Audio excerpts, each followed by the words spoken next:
We are delighted to have in our midst this morning Srimati Angela Susan Matthew, PhD, Associate Dean, Academics, Rajagiri Business School, Kochi. She has been involved in training corporate employees, clergy and faculty of higher education institutions, school teachers and students. She's an accomplished educator and most definitely one par excellence. I request the chief guest to deliver the Christmas message. And all dear members of Marthoma Suvishesha Sevika Sangha. Praise the Lord. It's a God-given privilege to me to be standing here in front of you. Sharon Marthoma Church, Palaivattam is a very special place for me. This is the place where I have come to attend service, to worship along with my grandparents when I was a very small child. And later, many years as a young girl, I used to come with my mother's elder sister and my cousins who continue to be members of this church today. Many years later, it's a grace from above that I stand here to deliver the message of Christmas. It's once again Christmas season and the same question keeps coming back to us.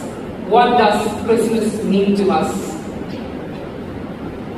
For the past few days I've been thinking about this and I kept asking this question, what does Christmas mean to me? And then I rephrased my question because I knew I was going to speak to a large majority of women, and therefore I asked, what does Christmas mean to me as a woman? And to understand that, when I read the Bible, I started to understand the life of women of Christmas. We heard many people speak today, and they spoke about the 3 wise men, they spoke about the shepherds, but why is it that the women of Christmas have not been looked at? And therefore, what I'm going to speak today is about the wise women of Christmas. മൂന്ന് ബുദ്ധിമതികളായ അനുഗ്രഹീതരായ വനിതാ ജീവിതങ്ങളെ പറ്റിയാണ് ഞാൻ നിങ്ങളോട് സംസാരിക്കുവാൻ ആഗ്രഹിക്കുന്നത്. കഴിഞ്ഞ കുറച്ച് ദിവസങ്ങളായി അവരുടെ ജീവിതങ്ങളെ ഞാൻ പഠിച്ചപ്പോൾ 6 കാര്യങ്ങളാണ് ഞാൻ മനസ്സിലാക്കിയത്. ആ 6 കാര്യങ്ങൾ ഈ ചുരുങ്ങിയ സമയത്തിനുള്ളിൽ നിങ്ങളോട് സംസാരിക്കുവാൻ കഴിയണമേ എന്ന് ഞാൻ പ്രാർത്ഥിക്കുന്നു. 6 കാര്യങ്ങൾ, 6 സവിശേഷതകളാണ് ഈ 3 വനിതകളുടെ ജീവിതത്തെ ഏറ്റവും പ്രധാനപ്പെട്ടതാക്കുന്നത്. ആരാണ് ഈ 3 വനിതകൾ? മറിയയും ഹാനായും എലിസബത്തും. നമുക്കെല്ലാം വളരെ സുപരിചിതമായിട്ടുള്ള 3 വ്യക്തികൾ. എന്താണ് ആ 6 സവിശേഷതകൾ? 1, being a herald of faith. Herald എന്ന് വെച്ചാൽ എന്താണ്? Announcer, messenger, herald of faith. വിശ്വാസത്തിന്റെ ഘോഷകയായുള്ള ജീവിതം. ലൂക്കോസിന്റെ സുവിശേഷം 1-ാം അധ്യായം 38-ാമത്തെ വാക്യം വായിക്കുമ്പോൾ നമ്മൾ പരിചയപ്പെടുന്നതായിട്ടുള്ള ഒരു അനുഭവമുണ്ട്. എന്താണത്? ഗബ്രിയേൽ മാലാഖ വന്ന്, ദൈവദൂതൻ വന്ന് മറിയയോട് ദൂത് പറഞ്ഞു കഴിയുമ്പോൾ മറിയ പറയുന്നതായിട്ടുള്ള ഒരു വാക്യമാണത്. Let it be to me according to your word. നിന്റെ വാക്കുപോലെ എനിക്ക് ഭവിക്കട്ടെ. When situations are not comfortable, when situations are adverse, how does our faith anchor us? വർഷങ്ങൾക്ക് മുൻപ് ഇന്ത്യയിലെ വളരെ പ്രശസ്തനായ ഒരു എഴുത്തുകാരനുണ്ടായിരുന്നു, ഖുശ്വന്ത് സിംഗ്. ഇല്ലസ്ട്രേറ്റഡ് വീക്കിലിയുടെ ഒക്കെ എഡിറ്ററായിരുന്ന ഖുശ്വന്ത് സിംഗ് ഒരിക്കൽ മദർ തെരേസയെ കാണുവാൻ ഇടയായി. വളരെ സന്തോഷത്തോടെ ചെന്ന മദർ തെരേസയോട് പറഞ്ഞു, കുറച്ചു നേരം സംസാരിച്ചു കഴിഞ്ഞ് പിരിയുവാൻ നേരത്ത് പറഞ്ഞു, it is a pleasure meeting you. Mother Teresa തിരിഞ്ഞു നോക്കി പറഞ്ഞു, it is a pleasure meeting you as well. May God bless you. തീർത്തും അവിശ്വാസിയായ ഖുശ്വന്ത് സിംഗ് തിരിഞ്ഞു നിന്ന് പറഞ്ഞു, thank you, but I don't believe in God. ഞാൻ ദൈവത്തിൽ വിശ്വസിക്കുന്നില്ല. തെല്ലുപുഞ്ചിരിയോടെ മദർ തെരേസ തിരിഞ്ഞു നിന്ന് പറഞ്ഞു, That is fine, but I still send you my God's blessings. അനേക വർഷങ്ങൾക്ക് ശേഷം മദർ തെരേസ മരിച്ചതായിട്ടുള്ള സമയത്ത് ഖുഷ്വന്ത് സിംഗ് നാഷണൽ ടെലിവിഷൻ ചാനലിൽ പറഞ്ഞതായിട്ടുള്ള ഒരു സംഭവമാണിത്. അതിന്റെ കൂടെ ഒരു വരിയും കൂടെ കൂട്ടിച്ചേർത്തു. വിശ്വാസം എന്നതിന്റെ ആഴം എന്തെന്ന് അന്ന് മദർ തെരേസ എന്നെ കാണിച്ചു തന്നു. How does our faith anchor us? വിശ്വാസം നമ്മളെ എങ്ങനെയാണ് ഉറപ്പിക്കുന്നത്? മറിയയുടെ ജീവിതം, മറിയ പറയുന്നതായിട്ടുള്ള ആ വലിയ വാക്യം അതിന്റെ ഉദാഹരണം ആണ്. 2, ആദ്യത്തേത് ഹെറൽഡ് ഓഫ് ഫെയ്ത്ത്, 2 റെക്കൺസൈലർ ഓഫ് ഡിവൈഡ്സ്, വ്യത്യാസങ്ങളെ അനുരഞ്ജിപ്പിക്കുന്നതായിട്ടുള്ള ഒരു അനുഭവം. എന്താണത്?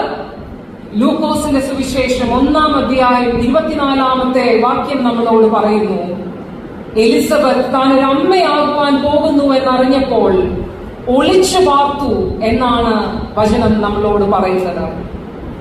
ആ ഒളിച്ചു പാർത്തിരുന്നതായിട്ടുള്ള എലിസബത്തിനെ പുറത്തേക്ക് കൊണ്ടുവരുന്നത് ആരാണെന്നറിയുമോ? 5 മാസം ഒളിച്ചു പാർത്തതായിട്ടുള്ള എലിസബത്തിന്റെ അടുക്കിലേക്ക് കടന്നു വരുന്ന മറിയയാണ് എലിസബത്തിനെ പുറത്ത് കൊണ്ടുവരുന്നത്. വ്യത്യാസങ്ങളെ ഇല്ലാതാക്കുന്നതായിട്ടുള്ള മറിയയുടെ വരവ്. മറിയയെ കാണുമ്പോൾ പരിശുദ്ധാത്മാവ് നിറഞ്ഞവളായി പിള്ള ഉള്ളിൽ തുള്ളുന്നതായിട്ടുള്ള അനുഭവം ലഭിക്കുന്നതായിട്ടുള്ള എലിസബത്ത്. ഇല്ലാതാകുന്നത് വ്യത്യാസങ്ങളാണ്. ലിയോ ടോൾസ്റ്റോയുടെ വളരെ പ്രസിദ്ധമായ ഒരു കഥയുണ്ട്, a spark neglected burns the house. പലരും വായിച്ചിരിക്കും. ഐവന്റെയും ഗബ്രിയേലിന്റെയും വളരെ സ്നേഹത്തോടെ കഴിഞ്ഞതായിട്ടുള്ള 2 അയൽപ്പക്കക്കാരുടെ കഥയാണത്.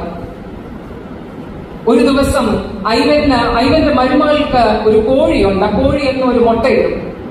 ഒരു ദിവസം ഒരുപാട് തിരക്കിന്റെ ഇടയിൽ നിന്നപ്പോൾ ആ കോഴി ചാടി ഗബ്രിയേലിന്റെ മതിലിന് അങ്ങോട്ട് പോകുന്നത് കണ്ടു, വീട്ടിലേക്ക് പറന്നു പോകുന്നത് കണ്ടു. തിരക്കായതുകൊണ്ട് ഐവന്റെ മരുമകൾ വിചാരിച്ചു, കുഴപ്പമില്ല, വൈകുന്നേരം പോയി കോഴിയെയും മുട്ടയും എല്ലാം എടുത്തുകൊണ്ട് വരാം.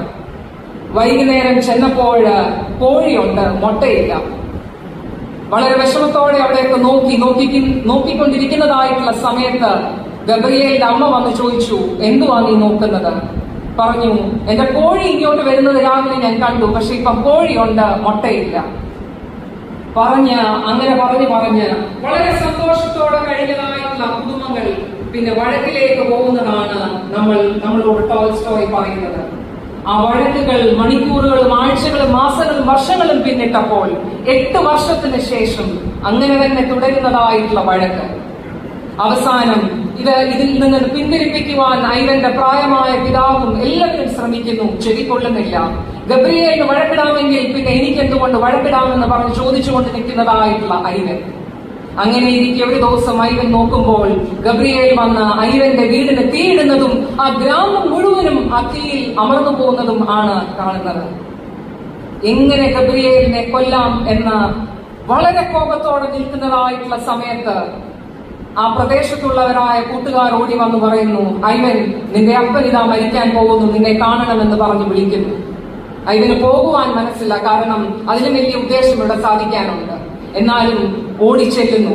കൂട്ടുകാരൊക്കെ നിർബന്ധിക്കുമ്പോഴാണ് ഓടിച്ചെല്ലുന്നത്. അപ്പന്റെ അടുത്ത് ചെല്ലുമ്പോൾ അപ്പൻ ചോദിക്കുന്നു, എന്തുവാ മകനെ, എന്താണ് സംഭവിച്ചത്? പറഞ്ഞു, അപ്പാ നീ അറിഞ്ഞില്ലേ, ഗബ്രിയേൽ നമ്മുടെ വീടിന് തീ വെച്ചു, ഗ്രാമം പോലും നശിച്ചുപോയി. മരണക്കിടക്കയിൽ നിന്ന് ഐവന്റെ അപ്പൻ ചോദിക്കുന്നതായിട്ടുള്ള ഒരു ചോദ്യമുണ്ട്, എവിടെ തുടങ്ങി? Where did it start? തുടങ്ങിയത് എവിടാ? മുട്ടയിൽ നിന്ന്. തീർന്നത് ഒരു ഗ്രാമം പോലും നശിപ്പിക്കുന്നതായിട്ടുള്ള വഴക്കിന്റെ അനുഭവം. അന്ന് ആ അപ്പൻ ഐവനോട് പറഞ്ഞു, നീ ഒരിക്കലും ആരിടത്തും പറയരുത് ഗബ്രിയേലാണ് തീ വെച്ചതെന്നുള്ളത്. ഇത് നിനക്ക് മാത്രം അറിയാവുന്ന ഒരു സത്യമായി കടന്നു പോകട്ടെ എന്ന് പറഞ്ഞ് ആ അപ്പൻ മരണമടയുന്നതാണ് ടോൾസ്റ്റോയ് നമ്മളോട് പറയുന്നത്. കഥ അവസാനിക്കുന്നത് ഗബ്രിയേലും ഐവനും ഏറ്റവും സന്തോഷമുള്ളവരായി ആ ഗ്രാമം കെട്ടിപ്പടുക്കുവാൻ നോക്കുന്നവരാണ്. നമ്മളൊക്കെ പല ഇടവകകളുടെ, പല പ്രയർ ഗ്രൂപ്പ്സിന്റെ, പല മീറ്റിങ്ങുകളുടെ, പല അസോസിയേഷന്റെ, മാർത്തോമാ സുവിശേഷ സേവികാ സംഘത്തിന്റെ അംഗങ്ങളാണ്. Have we been a reconciler of divides? വ്യത്യാസങ്ങളെ അനുരഞ്ജിപ്പിക്കുവാൻ നമ്മൾക്ക് കഴിഞ്ഞിട്ടുണ്ടോ? വ്യത്യാസങ്ങൾ ഉണ്ടെന്നറിഞ്ഞിട്ടും മിണ്ടാതെ ഇരുന്നിട്ടുണ്ടോ? വ്യത്യാസങ്ങൾക്ക് കാരണമായി തീർന്നതാണോ നമ്മുടെ ജീവിതം? ചോദിക്കുന്നതും ഉത്തരം തന്നെ കണ്ടെത്തുന്നതും ആണ് ഏറ്റവും പ്രയോജനം. മൂന്നാമത്തെ കാര്യം, ഞാൻ 2 കാര്യങ്ങൾ പറഞ്ഞു. ഹെറൽഡ് of faith, reconciler of divides. മൂന്നാമത്തെ കാര്യം, ഇന്റർമീഡിയറി ഓഫ് പ്രയർ, പ്രാർത്ഥനയുടെ ഇടനിലക്കാരിക്ക്. ലൂക്കോസിന്റെ 2-ാം അധ്യായം വായിക്കുവാണെങ്കിൽ നമ്മളെ പരിചയപ്പെടുത്തുന്നതായിട്ടുള്ള ഒരു വ്യക്തിത്വമുണ്ട്, ഹാനായുടെ ജീവിതം. ഹാന ആരായിരുന്നു? ബൈബിൾ ഒരുപാടൊന്നും ഹാനയെ പറ്റി പറയുന്നില്ല. പക്ഷെ 1000 വട്ടം ജീവിച്ചാലും മറിവരാത്തതുപോലെയാണ് ഹാനയെ പറ്റി പറയുന്നത്. 84 വർഷം വിധവയായി കഴിഞ്ഞ പ്രായത്തിൽ വളരെ മൂപ്പേറിയതായിട്ടുള്ള ഒരു സ്ത്രീ. അതിലുപരി വചനം പറയുന്നത് ഹാന ഒരു പ്രവാചകിയായിരുന്നു. രാവും പകലും ദൈവസന്നിധിയിൽ ഉപവാസത്തോടും പ്രാർത്ഥനയോടും കഴിഞ്ഞതായിട്ടുള്ള ഒരു സ്ത്രീയായിരുന്നു. എന്തുവാണ് ഹാന പ്രാർത്ഥിച്ചത്? ഹാന പ്രാർത്ഥിച്ചതെന്നും ഇസ്രായേലിന്റെ വീണ്ടെടുപ്പിന് വേണ്ടിയായിരുന്നു. She was a prayerful advocate for others. എന്താണ് prayerful intermediary? വളരെ നാളുകൾക്ക് മുമ്പ് ഞാൻ ജനിച്ചു വളർന്നതൊക്കെ CSI ക്രൈസ്റ്റ് ചർച്ച് എളംകുളം ദേവാലയത്തിലാണ്. അവിടെ ആ ഇടവകയുടെ ആദ്യത്തെ വികാരിയായിരുന്ന റെവറൻഡ് ജേക്കബ് തോമസ് അച്ഛന്റെ 6 വർഷത്തെ സേവനത്തിന് ശേഷം യാത്രയായിട്ടുള്ള പ്രസംഗത്തിൽ അച്ഛനൊരു കഥ പറഞ്ഞു. അച്ഛന്റെ ആ ടെന്യൂറിൽ ഏറ്റവും കൂടുതൽ അച്ഛനെ ഇൻഫ്ലുവൻസ് ചെയ്തതായിട്ടുള്ള കാര്യങ്ങളാണ് അച്ഛൻ അവിടെ ഓർത്തെടുത്തത്. അന്ന് അച്ഛൻ പറഞ്ഞതായിട്ടുള്ള ഒരു കഥയുണ്ട്. ഒരു പ്രത്യേക സാഹചര്യത്തിൽ ആ ഇടവകയിൽ ഒരു ഫണ്ട് ഷോർട്ടേജ് വന്നു. ഫണ്ട് റേസ് ചെയ്യുവാനായിട്ട് അച്ഛനും കമ്മിറ്റി മെമ്പേഴ്സും കൂടെ കുറച്ച് വീടുകളൊക്കെ കയറി ഇറങ്ങുവാനായി തീരുമാനിച്ചു. പോകേണ്ടുന്ന ദിവസം രാവിലെ വന്ന് അച്ഛൻ ഒരു കമ്മിറ്റി മെമ്പറിന്റെ വീട്ടിൽ വന്നു. അങ്കിളും ആന്റിയുമായിട്ടൊക്കെ സംസാരിച്ച് അങ്കിളുമായിട്ട് ഈ കാര്യത്തിന് വേണ്ടി ഇറങ്ങി. ഏറെ നേരം കഴിഞ്ഞ് വൈകുന്നേരമായിട്ടാണ് തിരിച്ചു വന്നത്. കഥ തുറന്നുടനെ ആന്റി ചോദിച്ചു, എന്തായി, പോയ കാര്യം എന്തായി? അച്ഛൻ പറഞ്ഞു, വളരെ ക്ഷീണിതനായിട്ട് വന്നതാ, ഒരു ഗ്ലാസ് വെള്ളം വേണമെന്നല്ല ചോദിച്ചത്, എന്തായി എന്ന് ചോദിച്ചു.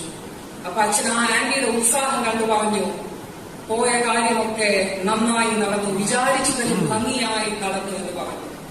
ആന്റി പറഞ്ഞു, നിങ്ങൾ പോയ നിമിഷം മുതൽ ഈ നിമിഷം വരെ ഞാൻ മറ്റൊന്നും ചെയ്തില്ല. ഞാനിരുന്ന് പ്രാർത്ഥിക്കുവായിരുന്നു. ദൈവമേ, ഏത് ഉദ്ദേശത്തോടുകൂടെ ഇവിടെ പോയോ അത് നടക്കണമേ എന്ന് ഞാൻ പ്രാർത്ഥിക്കുവായിരുന്നു. ഒരു ഇടവക പട്ടക്കാരനെ പോലും സ്പർശിച്ചതായിട്ടുള്ള പ്രാർത്ഥനാ ജീവിതം. Intermediary of prayer is a responsibility that is entrusted upon us by God.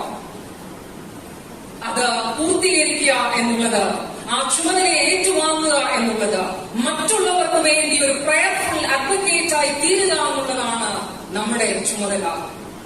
നിർവഹിക്കാറുണ്ടോ, ചെയ്യാറുണ്ടോ എന്ന് നമ്മൾ ചോദിക്കേണ്ടിയിരിക്കുന്നു ഈ ക്രിസ്മസ് കാലയളവിൽ. അന്നയുടെ കഥ അവിടെ വെച്ച് തീരുന്നില്ല. 4-ാമത്തെ കാര്യം, being a steward of God's purpose. ദൈവീക പദ്ധതികളുടെ കാര്യസ്ഥയായി തീരുന്ന ഒരു അനുഭവം. എന്താണ് ബൈബിൾ നമ്മളോട് പറയുന്ന അമ്മയെ പറ്റി? ലൂക്കോസിന്റെ സുവിശേഷം 2-ാം അധ്യായം 38-ാം വാക്യം വായിക്കുമ്പോൾ പറയുന്നു, In that instant she thanked God and spoke about him to all those who were waiting for the redemption of Jerusalem. In that instant. Malayalam ബൈബിളിൽ പറയുന്നു ആ നാഴികയിൽ. ഏത് നാഴിക? കുഞ്ഞ് പൈതലായ യേശുവിനെ കണ്ടതായിട്ടുള്ള നാഴികയിൽ. എങ്ങനെയാണത് തിരിച്ചറിഞ്ഞത്? പ്രാർത്ഥനക്കാരിയായ അന്നായിക്ക് മാത്രമേ അത് തിരിച്ചറിയുവാൻ കഴിഞ്ഞുള്ളൂ. പ്രാർത്ഥന നമ്മുടെ ഉള്ളപ്പോഴാണ് ദൈവികമായിട്ടുള്ള പദ്ധതികളെ നമുക്ക് മനസ്സിലാക്കുവാനും അതിൻ പ്രകാരം പ്രവർത്തിക്കുവാനും നമുക്ക് കഴിയുന്നത്. ഹന്നായുടെ ജീവിതം അതിന്റെ ഏറ്റവും നല്ല ഉദാഹരണമാണ്. It is important that we become an intermediary of prayer because that is when we realize what God's purpose for our lives are. അതുകൊണ്ടാണ് മനോഹരമായ ഒരു മലയാളം പാട്ടുണ്ട്, പറക പറക ഞാൻ പ്രാർത്ഥിക്കുമ്പോൾ കർത്താവേ ഈ നിത്യദാസർക്ക് ദിവ്യഹിതം എന്തെന്ന് കാട്ടുക. ആർക്കാ കാട്ടിത്തരുന്നത് ദിവ്യഹിതം? പറക പറക ഞാൻ പ്രാർത്ഥിക്കുമ്പോൾ. പ്രാർത്ഥനയുടെ മഹത്വം വരുന്നത് അതിന്റെ ഉത്തരം തരുന്നത് അന്നയുടെ ജീവിതം നോക്കണം. അത്രയും നാൾ കാത്തിരിപ്പോടെ ഇരുന്നതായിട്ടുള്ള ഒരു ദേവാലയം പ്രാർത്ഥനയുടെ പൂർത്തീകരണത്തിന്റെ ഇടമായി തീരുന്നതായിട്ടുള്ള ഒരു അനുഭവം. എത്ര മഹത്വകരമായ ഒരു അനുഭവം ആണത്. അഞ്ചാമത്തെ കാര്യം, ബീയിങ് എ കൗൺസിലർ ഇൻ ബ്രോക്കൻനെസ്. തകർച്ചയിൽ ഉപദേശിക. എലിസബത്തിന്റെയും മറിയയുടെയും കൂടിക്കാഴ്ച നോക്കുവാണെങ്കിൽ മറിയ ഓടിച്ചെല്ലുന്നത് താനൊരമ്മയാകുവാൻ പോകുന്നുവെന്നറിഞ്ഞ നേരത്ത് ഓടിച്ചെല്ലുന്നത് ആരുടെ അടുക്കലേക്കാണ്? ചാർച്ചക്കാരത്തിയായ എലിസബത്തിന്റെ അടുക്കലേക്കാണ്. അമ്മയുടെ അടുക്കലേക്കല്ല, സഹോദരങ്ങളുടെ അടുക്കലേക്കല്ല. അവരുടെയൊക്കെ അടുക്കൽ പോയി കാണും. പക്ഷെ വചനം നമ്മളോട് എടുത്തു പറയുന്നത് എലിസബത്തിന്റെ അടുക്കിലേക്ക് കടന്നു വരുന്നതായിട്ടുള്ള മറിയയാണ്. എന്താണ് മറിയയെ കാണുമ്പോൾ എങ്ങനെയാണ് എലിസബത്ത് പ്രതികരിക്കുന്നത്? പറയുന്നത് ലൂക്കോസിന്റെ 1-ാം അധ്യായം 42-ാം വാക്യം ഇങ്ങനെ പറയുന്നു: സ്ത്രീകളിൽ നീ അനുഗ്രഹിക്കപ്പെട്ടവൾ. Blessed are you among women. ഭയങ്കര വലിയതായിട്ടുള്ള ഒരു തകർച്ചയുടെ നടുക്കിരിക്കുന്നതായിട്ടുള്ള മറിയയ്ക്ക് കിട്ടുന്നതായിട്ടുള്ള വലിയൊരു കൗൺസിലിംഗ് ആണത്. ലിയോ ടോൾസ്റ്റോയ്, എനിക്ക് ഭയങ്കര ഇഷ്ടമുള്ള ഒരു കഥാകാരനാണ് ലിയോ ടോൾസ്റ്റോയ്. ലിയോ ടോൾസ്റ്റോയുടെ അന്ന കരനീന എന്ന് പറയുന്നതായിട്ടുള്ള നോവൽ വായിച്ചിട്ടുള്ളവർക്കറിയാം. അതിന്റെ ആദ്യത്തെ സെന്റൻസ് പറയുന്നത് all happy families are alike, but every unhappy family is unhappy in its own way. If you have to be a counselor of brokenness, you have to understand what brokenness means for the other person. My brokenness is not another man's brokenness. കുറച്ച് മാസങ്ങൾക്ക് മുമ്പ് എന്റെ പ്രിയ പിതാവ് വളരെ ഒരു അസുഖത്തിന്റെ ഒക്കെ ഘട്ടത്തിലൂടെ കടന്നുപോയപ്പോൾ ഞങ്ങൾക്ക് വീട്ടിൽ നിന്ന് ഒരു റീഹാബിലിറ്റേഷൻ ഹോമിലേക്ക് മാറ്റുന്നതായിട്ടുള്ള ഒരു സാഹചര്യം വന്നു. വളരെ വേദനാജനകമായിട്ടുള്ള ആ സാഹചര്യത്തിന്റെ നടുവിലൊക്കെ അപ്പ അങ്ങനെ കിടക്കുമ്പോൾ ഞാൻ കോളേജിലൊക്കെ പോയിരിക്കുമ്പോൾ വളരെ വിഷമത്തോടെയൊക്കെ ഇരുന്നിട്ടുണ്ട്. എന്റെ കൊളീഗ്സ് ഒക്കെ വന്ന് എന്നോട് സംസാരിക്കുമായിരുന്നു.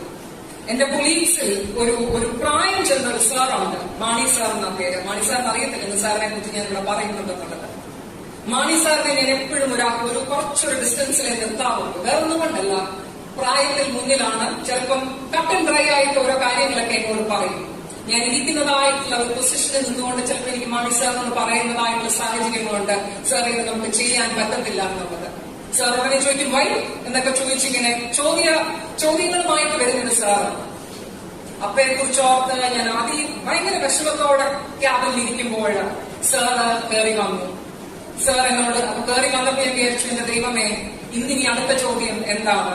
എന്നോട് ചോദിച്ചു, Angel, I heard your father is in A nursing home. ഞാൻ പറഞ്ഞു യെസ്, ദാറ്റ്സ് റൈറ്റ്. ഒരു നിമിഷം കഴിഞ്ഞിട്ട് വളരെയധികം കൺവിക്ഷനോടുകൂടെ എന്നോട് പറഞ്ഞു, ഏഞ്ചല, യു ഡിഡ് റൈറ്റ്. അതുവരെ ആരും എന്നോട് അങ്ങനെ ഒരു കാര്യം പറഞ്ഞിട്ടില്ല. വളരെ ആലോചനയോടെ എടുത്ത തീരുമാനത്തിലും ചോദ്യങ്ങളും പലവിധമായിട്ടുള്ള അഭിപ്രായങ്ങളും കേട്ടതായിട്ടുള്ള നേരത്ത് തകർന്നടിഞ്ഞതായിട്ടുള്ള എന്റെ ജീവിതത്തിൽ Mani sir became the counselor of my brokenness. My brokenness was not similar to every other person's brokenness. ചോദ്യങ്ങളില്ലാതെ, കൂടുതലൊന്നും പറയാതെ, ഏഞ്ചല, യു ആർ റൈറ്റ്, നീ ചെയ്തത് ശരിയെന്ന് പറയുവാൻ തക്കവണ്ണം ഞാൻ എപ്പോഴും ഓർക്കും മാണി സാറിനെ നിറച്ചതായിട്ടുള്ള ആ വലിയ അനുഗ്രഹം എന്തായിരിക്കുമെന്ന്. You know why it is important to become counselor of brokenness? അതാണ് ആറാമത്തെ കാര്യം. Because then we become transmitters of hope. പ്രത്യാശയുടെ പ്രസാരകരായി നമ്മൾ തീരുന്നു. എന്താണ് പ്രത്യാശ എന്ന് കൂടുതൽ നമ്മൾ ചോദിക്കുന്നില്ല. Hope is forward-looking faith. In times of uncertainty, നമ്മളെ ഉറപ്പിച്ചു നിൽക്കുന്നതായിട്ടുള്ള ഒരു അനുഭവമാണ് പ്രത്യാശ. പക്ഷെ പലപ്പോഴും നമ്മൾ വിചാരിക്കുന്നത് പ്രത്യാശ എന്ന് പറയുന്നത് ദുഃഖത്തിലിരിക്കുന്നവർക്കും സങ്കടത്തിലിരിക്കുന്നവർക്കും പകർന്ന് കൊടുക്കേണ്ടത് ഒന്നാണെന്നാണ്. മറിയയുടെയും എലിസബത്തിന്റെയും കൂടിക്കാഴ്ച മറിച്ചൊന്നാണ് നമ്മളോട് പറയുന്നത്. എന്തുവാ പറയുന്നത്? വായിച്ചു നോക്കണം. ലൂക്കോസിന്റെ സുവിശേഷം 1-ാം അധ്യായം 43-ാമത്തെ വാക്യം. മറിയയെ കാണുമ്പോൾ ആ പരിശുദ്ധാത്മാവിനാൽ നിറഞ്ഞ എലിസബത്ത് മറിയയെ എങ്ങനെയാണ് അഭിസംബോധന ചെയ്യുന്നത്? എന്റെ കർത്താവിന്റെ മാതാവ്, മദർ ഓഫ് മൈ ലോർഡ്. മറിയ അറിയുന്നതിന് മുൻപ് പോലും ആ മാതൃത്വം ലോകത്തിന് കൊണ്ടുവരുവാനുള്ള സന്തോഷത്തെ തിരിച്ചറിഞ്ഞതായിട്ടുള്ള എലിസബത്തിന്റെ ജീവിതം. എന്തുകൊണ്ടാണ് എലിസബത്തിന് അത് പറയാൻ പറ്റുന്നത്? Because she is filled with Holy Spirit. ദൈവം നിറഞ്ഞതായിട്ടുള്ള ഒരു ജീവിതം. നമ്മുടെ ഉള്ളിൽ ആനന്ദമുണ്ടെങ്കിലേ നമുക്ക് മറ്റുള്ളവരിലേക്ക് ആനന്ദം പകരുവാൻ കഴിയത്തുള്ളൂ. ആ ആനന്ദം എവിടെ നിന്നാ വരുന്നതെന്നറിയുമോ? ദൈവം നമ്മുടെ ഉള്ളിലുള്ളപ്പോഴാണ്. അതുകൊണ്ടാണല്ലോ പാട്ടുകാരൻ പിന്നെയും പറയുന്നത്, എന്റെ പ്രാണസഖി യേശുവേ. മറിയ അറിയുന്നതിന് മുൻപ് പോലും ആ മാതൃത്വം ലോകത്തിന് കൊണ്ടുവരുവാനുള്ള സന്തോഷത്തെ തിരിച്ചറിഞ്ഞതായിട്ടുള്ള എലിസബത്തിന്റെ ജീവിതം. എന്തുകൊണ്ടാണ് എലിസബത്തിന് അത് പറയാൻ പറ്റുന്നത്? Because she is filled with Holy Spirit. ദൈവം നിറഞ്ഞതായിട്ടുള്ള ഒരു ജീവിതം. നമ്മുടെ ഉള്ളിൽ ആനന്ദമുണ്ടെങ്കിലേ നമുക്ക് മറ്റുള്ളവരിലേക്ക് ആനന്ദം പകരുവാൻ കഴിയത്തുള്ളൂ. ആ ആനന്ദം എവിടെ നിന്നാ വരുന്നതെന്നറിയുമോ? ദൈവം നമ്മുടെ ഉള്ളിലുള്ളപ്പോഴാണ്. അതുകൊണ്ടാണല്ലോ പാട്ടുകാരൻ പിന്നെയും പറയുന്നത്, എന്റെ പ്രാണസഖി യേശുവേ. എന്റെ ഉള്ളത്തിൻ ആനന്ദമേ. ഉള്ളിൽ ആനന്ദമുണ്ടോ? തെല്ലും അസൂയയില്ലാതെ മറ്റുള്ളവരുടെ സന്തോഷത്തിൽ നമുക്ക് പങ്കുചേരുവാൻ, അവരുടെ സന്തോഷത്തിൽ നമുക്ക് പ്രത്യാശയെ പകർന്നു നൽകുവാൻ നമ്മുടെ ജീവിതങ്ങൾ കൊണ്ട് കഴിയുന്നുണ്ടോ എന്ന് നമ്മൾ ആലോചിക്കണം. 6 കാര്യങ്ങളാണ് ഇന്ന് ഞാൻ നിങ്ങളോട് പറഞ്ഞത്. Herald of faith, reconciler of divides, intermediary of prayer, steward of God's purpose, counselor in brokenness, and transmitter of hope. ഞാൻ സംസാരം തുടങ്ങിയത് ഒരു ചോദ്യത്തിൽ നിന്നാണ്. As a woman, what does Christmas convey to you? ഞാൻ ഈ പറഞ്ഞതായിട്ടുള്ള 6 കാര്യങ്ങൾ നിങ്ങളൊന്ന് റീഅറേഞ്ച് ചെയ്യുവാണെങ്കിൽ നിങ്ങൾക്ക് അത് ഉത്തരം കിട്ടും. Let's do it together. Counselor, C. Herald, H. Reconciler, R. Intermediary, I. Steward, S. Transmitter of hope, T. എന്താണ് CHRIST? Christ. ക്രിസ്തുവാണ് ക്രിസ്മസ്. ക്രിസ്തുവാണ് ക്രിസ്മസിന്റെ സന്ദേശം. 3 ബുദ്ധിമതികളായ അനുഗ്രഹീതരായ വനിതകളുടെ ജീവിതവും അത് തന്നെയാണ് കാണിച്ചു തരുന്നത്. പ്രത്യാശ നൽകുന്നതായിട്ടുള്ള അനുഭവം. ആരാണ് നമുക്ക് പ്രത്യാശ നൽകുന്നത്? യേശുവാണ് പ്രത്യാശ. ആരാണ് നമ്മുടെ പ്രാർത്ഥനകളിൽ നമ്മളോട് ഇടനിലക്കാരനായി നിൽക്കുന്നത്? യേശുവാണ് നമ്മുടെ ഇടനിലക്കാരൻ. ആരാണ് നമ്മുടെ തകർച്ചയിൽ നമ്മുടെ ഉപദേശം തരുന്നത്? യേശുവാണ് നമുക്ക് തകർച്ചയിൽ ഉപദേശം തരുന്നത്. ദൈവിക പദ്ധതികളിൽ നമ്മളോടുകൂടെ നിൽക്കുന്നത് ആരാണ്? യേശുവാണ് നമ്മളോടുകൂടെ നിൽക്കുന്നത്. നമ്മുടെ വിശ്വാസത്തെ ഊന്നിപ്പിടിക്കുന്നതായിട്ടുള്ള സാഹചര്യം, അനുഭവങ്ങൾ നമ്മുടെ ജീവിതത്തിൽ വരുവാൻ നമ്മൾ പ്രാർത്ഥിക്കുക. ക്രിസ്മസ് ഒക്കെ പലപ്പോഴും കച്ചവടവൽകൃതം ആയി പോകുമ്പോൾ നമ്മൾ അറിയേണ്ടത് ദൈവത്തിൽ ഊന്നി നിൽക്കുന്നതായിട്ടുള്ള ഒരു ക്രിസ്മസ് ആണ്. എന്റെ അമ്മച്ചി, മൈ മദേഴ്സ് മദർ, അമ്മച്ചിയുടെ കൂടെ ഞാൻ ഒരുപാട് പോയി നിന്നിട്ടുണ്ട്. അമ്മച്ചിയോട് നിൽക്കുമ്പോഴെല്ലാം ഞാൻ എപ്പോഴും ശ്രദ്ധിക്കുന്ന ഒരു കാര്യമുണ്ട്. എല്ലാവർക്കും വിളമ്പി കഴിഞ്ഞ ബാക്കിയുള്ളത് അമ്മച്ചി എന്നും കഴിക്കുന്നത്. ചിലപ്പോൾ മീൻ കഷ്ണം ഉണ്ടായിരിക്കും, ഇല്ലായിരിക്കും. പക്ഷെ അമ്മച്ചി എന്നും ആ ഉള്ളതൊക്കെ കുഴച്ച് മറിച്ച് കഴിക്കുന്നത് കാണാം. അപ്പൊ ഞാൻ ഒരു പ്രാവശ്യം അമ്മച്ചിയോട് ചോദിച്ചു, അമ്മച്ചി മാത്രം ഇതിനെ എപ്പോഴും ഇങ്ങനെ കഴിക്കുന്നത്? ആദ്യം തന്നെ ഒരു മീൻ കഷ്ണം എടുക്കാൻ ഇടരുതോ എന്ന് ചോദിച്ചു. ഇല്ലാഞ്ഞിട്ടല്ല, പക്ഷെ അതൊരു രീതിയാണ്, അതൊരു സന്തോഷമാണ്. അപ്പൊ അമ്മച്ചി എന്നോട് പറഞ്ഞു, മോനെ കുഴപ്പമില്ല, ഇച്ചിരി കഞ്ഞി മതി, ഒത്തിരി പ്രാർത്ഥനയുണ്ടല്ലോ. നമ്മുടെയൊക്കെ ജീവിതങ്ങൾ ഒത്തിരി കഞ്ഞിയും ഇത്തിരി പ്രാർത്ഥനയും ഒക്കെ ആയി പോകുന്നുണ്ടോ എന്ന് നമ്മൾ ചോദിക്കണം. പലപ്പോഴും ഞങ്ങളുടെ വീട്ടിൽ എനിക്ക് 3 കുഞ്ഞുങ്ങളാ. രാവിലത്തെ ബ്രേക്ക്ഫാസ്റ്റ് കഴിയുമ്പോഴേ എന്റെ മോൻ ചോദിക്കും, അമ്മ ഉച്ചയ്ക്ക് ഊണിന് എന്തുവാ? നമ്മുടെയൊക്കെ വീടുകളിലെ അനുഭവങ്ങളാണ്. ഞായറാഴ്ച പള്ളിയിൽ പോയി കഴിയുമ്പോൾ ചോദിക്കത്തില്ല അടുത്ത ആഴ്ചയും പള്ളിയിൽ പോകുമോ. പക്ഷേ നമ്മുടെയൊക്കെ ജീവിതങ്ങൾ, നമ്മുടെയൊക്കെ ക്രിസ്മസുകൾ തോരണങ്ങൾ കൊണ്ടും ആഘോഷങ്ങൾ കൊണ്ടും നിറയുമ്പോൾ ക്രിസ്തു ഇല്ലാത്തൊരു ക്രിസ്മസ് ആവരുതേ എന്ന് പ്രാർത്ഥിക്കുക. I wish you all a Christ filled, Christ centred, ക്രിസ്തുവാകുന്ന, ക്രിസ്തു നിറഞ്ഞതായിട്ടുള്ളൊരു ക്രിസ്മസ് ഞാൻ നിങ്ങൾക്ക് എല്ലാം ആശംസിക്കുന്നു. Thank U.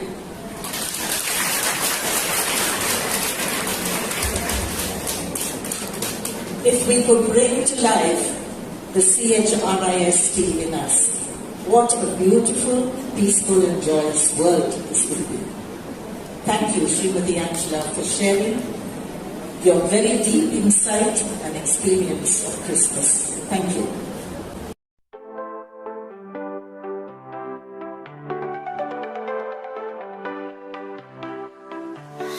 Neon skies light up above, dancing in the sparkling stream. Every smile's a perfect drug, heartbeats sync within the dream.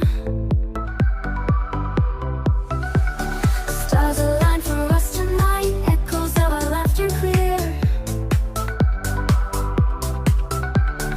Radiance in every sight, chasing shadows without fear. Salient night for us tonight, echoes like feathers in the air. Our spirits high, the moment thrives. Beyond the clouds, we're dancing there.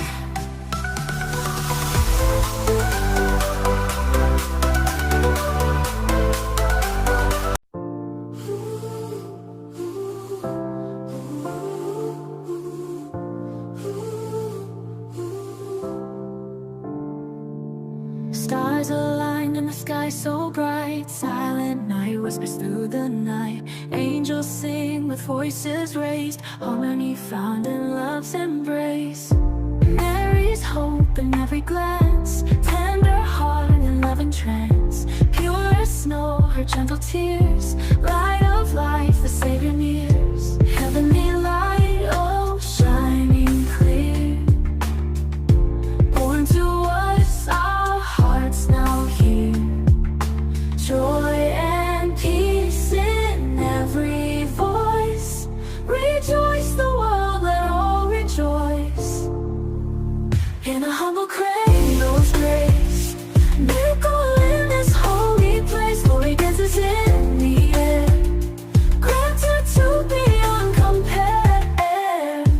Wise men follow paths of gold, stories of the age